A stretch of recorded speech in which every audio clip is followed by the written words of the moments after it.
बिहार सरकार की टेंशन, सम्राट चौधरी की टेंशन प्रशांत किशोर ने बढ़ा दी है। प्रशांत किशोर भयंकर गुस्से में नजर आए हैं। सबसे पहले तो वो देश के शिक्षा मंत्री से सवाल करते हैं और उन्हें जवाब देने को कहते हैं और उसके बाद सम्राट सरकार को घेरते हुए नजर आए हैं पीके।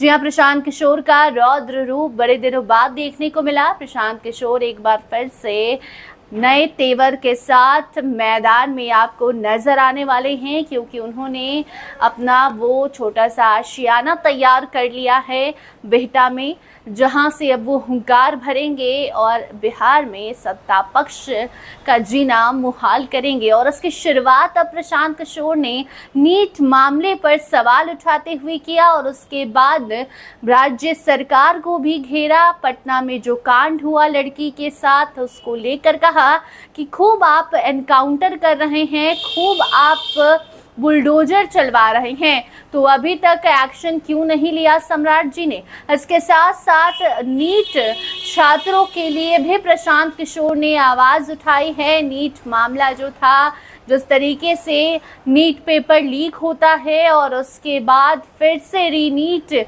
की डेट सामने आ जाती है, लेकिन क्या रीनीट देने के बाद छात्र को न्याय मिला, ये छात्रों को महसूस होगा? बिल्कुल भी नहीं होगा, क्योंकि समय बर्बाद हुआ, उन्होंने परीक्षा दिया, उनका कॉन्फिडेंस लूज हुआ और इसकी भरपाई कौन करेगा, ये सवाल पूछ रहे हैं प्रशांत किशोर। इतना ही नहीं, उन्होंने कई सारे गंभीर आरोप भी देश के शिक्षा मंत्री पर लगाए हैं। आप खुद सुनिए किस तरीके से पहले धर्मेंद्र प्रधान को प्रशांत किशोर ने घेरा और उसके बाद बारी सम्राट चौधरी की आई, तो किस तरीके से सम्राट सरकार पर सवाल दागा, जिसके बाद बिहार की सियासत गर्माते हुए नजर आ रही है। भाई नीट का जो पेपर लीक हुआ है, तो ये पहली बार लीक नहीं हुआ है, आज से 2 वर्ष पहले भी हुआ था। तब भी धर्मेंद्र प्रधान ही शिक्षा मंत्री थे, उन्होंने कहा था आगे फिर से पेपर लीक नहीं होगा, लेकिन फिर से लीक हुआ है और अभी तक जवाब नहीं दे रहे हैं। आपके जानकारी के लिए और बिहार के लोगों को बता दें, जब चुनाव हो रहा था, यही धर्मेंद्र प्रधान है जो बिहार में जन स्वराज के प्रत्याशियों का खरीद फरोख्त कर रहे थे। हमने उनका फोटो जारी किया है। जन स्वराज के उम्मीदवारों को डराना, धमकाना, उनको खरीदना, यही काम ये कर रहे थे। तो मेरे भाई, प्रत्याशियों का खरीद फरोख्त करते करते अब शायद प्रश्न पत्र का भी खरीद फरोख्त करना शुरू कर दिए हैं। सर, जो पटना में जो मामला है, होटल से लड़की को खींच कर ले जा रही थी सर, होटल से।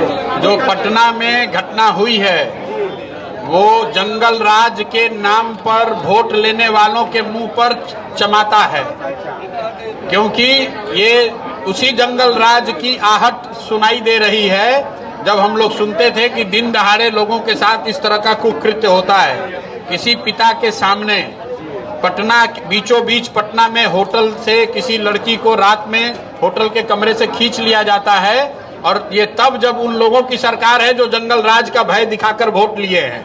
तो उनको समझना चाहिए, सम्राट चौधरी को बताना चाहिए कि जिन गरीबों के घर पर बुलडोजर चलवाए हैं, तो भैया उस होटल पर बुलडोजर क्यों नहीं चलवा रहे हो? है हिम्मत तो उस होटल पर बुलडोजर चला के दिखाइए, तब समझ में आएगा कि कितना लॉ एंड ऑर्डर है। रूस और ईरान से जब तेल सस्ता मिल रहा है, तो कहीं और से तेल महंगा खरीद कर भारतीयों को इतना महंगाई में क्यों? तेल महंगा इसलिए हो रहा है क्योंकि अगले 6 महीना कोई चुनाव नहीं है। चिंता मत कीजिए, चुनाव आएगा, तेल का भाव रुक जाएगा। अभी बंगाल में चुनाव था, तेल का भाव रुका हुआ था ना। बंगाल में चुनाव खत्म हुआ, हर दिन 3 रुपये 4 रुपये तेल का भाव बढ़ रहा है। फिर चुनाव का इंतजार कीजिए, अरबा उसना चावल बटने लगेगा, तेल का दाम थम जाएगा। इंटरनेशनल भाव कुछ भी हो, देश में चुनाव है तो तेल का भाव नहीं बढ़ेगा।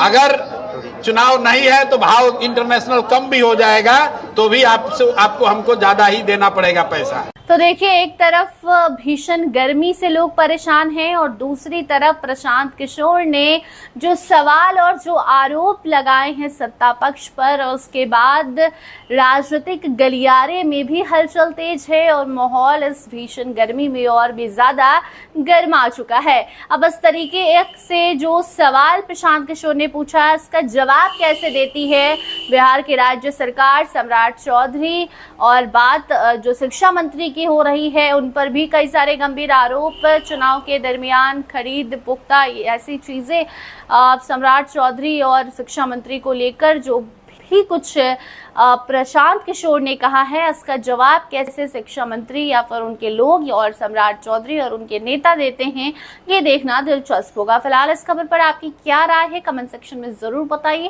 देखते रहिए स्टार टीवी बिहार। धन्यवाद।